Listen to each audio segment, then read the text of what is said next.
I hate the moon. I am afraid of it. For when it shines on certain scenes, familiar and loved, it sometimes makes them unfamiliar and hideous.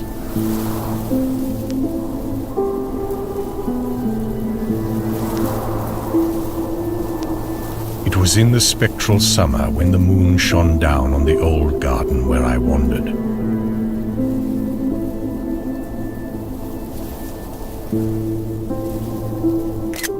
The spectral summer of narcotic flowers and humid seas of foliage that bring wild and many-colored dreams.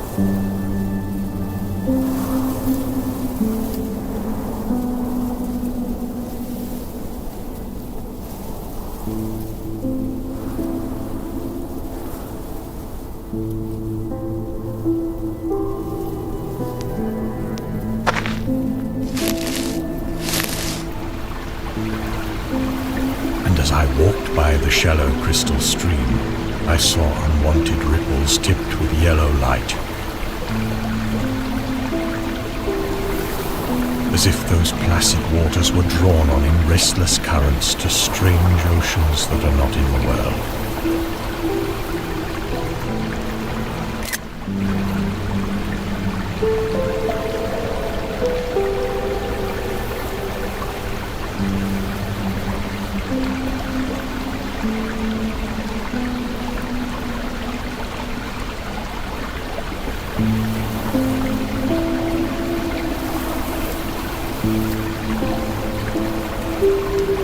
Silent and sparkling, bright and baleful, those moon-cursed waters hurried I knew not whither.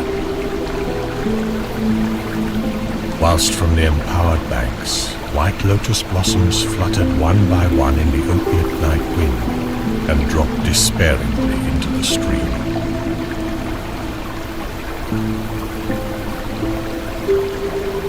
Swirling away horribly under the arched carven bridge, and staring back with the sinister resignation of calm, dead faces.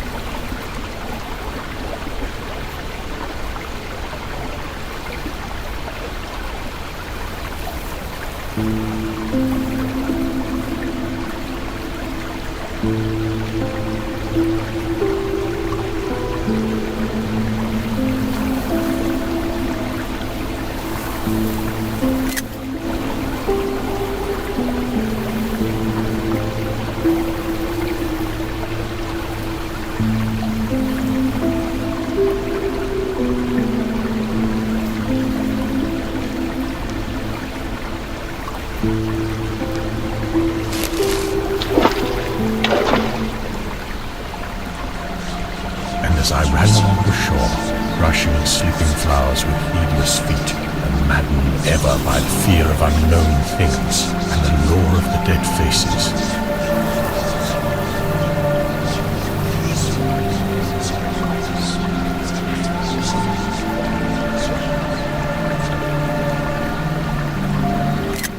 I saw that the garden had no end under that moon.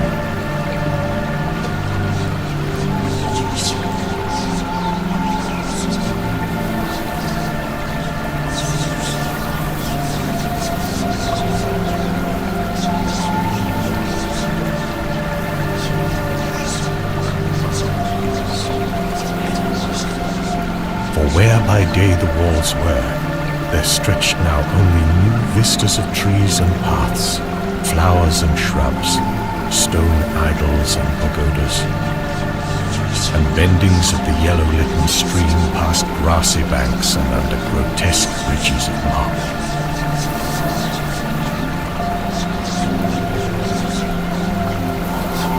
And the lips of the dead lotus faces whispered sadly and bade me to follow.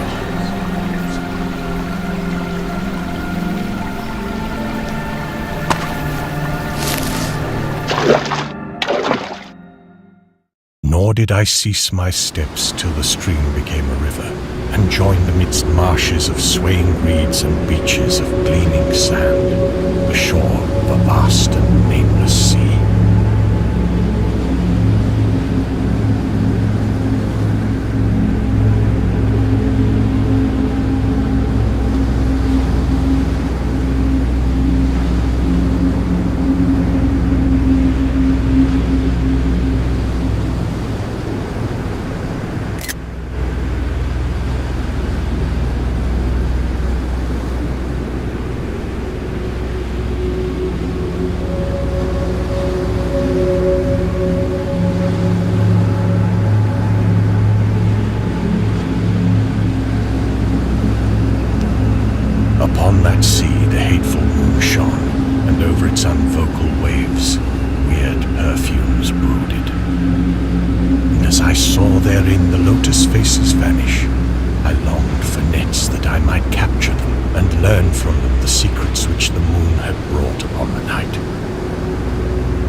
that light old spires that the waves almost uncovered.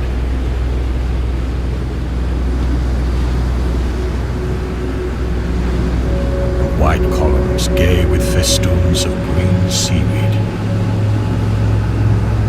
And knowing that to this sunken place all the dead had come, I trembled and did not wish again to speak with the lotus faces.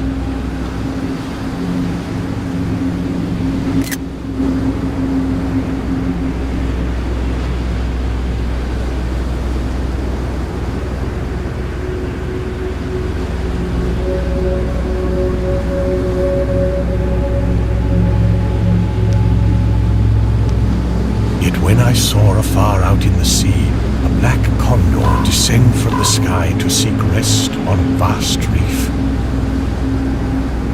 I would fain have questioned him and asked him of those whom I had known when they were alive. This I would have asked him had he not been so far away, but he was very far and could not be seen at all when he drew nigh that gigantic reef.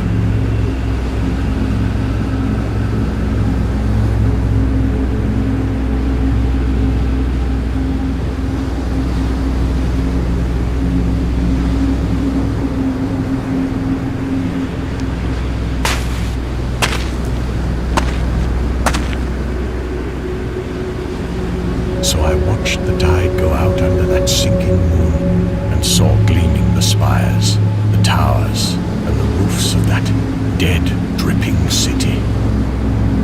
And as I watched, my nostrils tried to close against the perfume-conquering stench of the world's dead.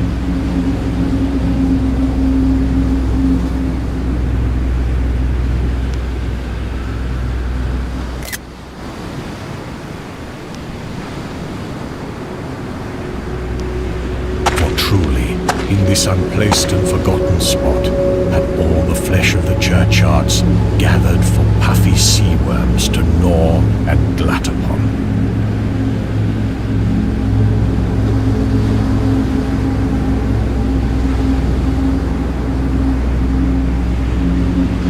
Over those horrors the evil moon now hung very low, but the puffy worms of the sea need no moon to feed by.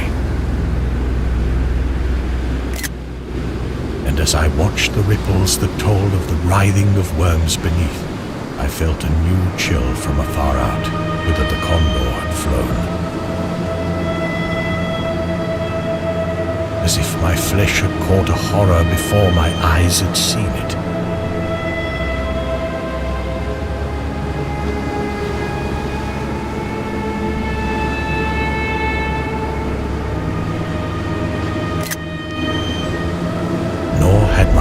Trembled without cause.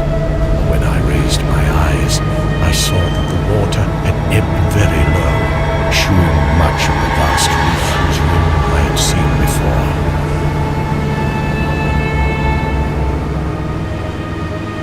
And when I saw that this reef was but the black basalt crown of a shocking icon whose monstrous forehead now shone in the dim moonlight,